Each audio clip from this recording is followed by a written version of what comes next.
अल्लाह की रजा पर राजी रहना, जो कुछ हो रहा है अल्लाह की मर्जी से हो रहा है।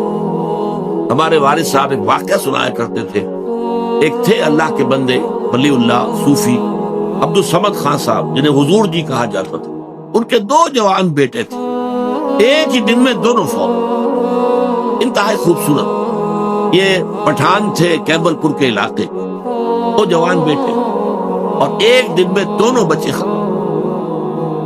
हमारे वालिद साहब बताते थे कि मैं चश्मदीद गवाह हूं कि जब लोग गए हैं, मैं भी गया हूं, मैंने देखा कि हजरत जी अब्दुल समद खान साहब रहमतुल्लाह अलैह, उनके चेहरे पर मलाल का कोई असर नहीं। लोग कहते थे हुजूर बड़ा अफसोस है। भाई अफसोस है, अल्लाह का माल था, अल्लाह ने ले लिया। अल्लाह कुछ दे दे तो इतराया ना करो, कुछ छीन ले तो अफसोस ना किया करो। अल्लाह ने छीना है, कोई हिकमत हो।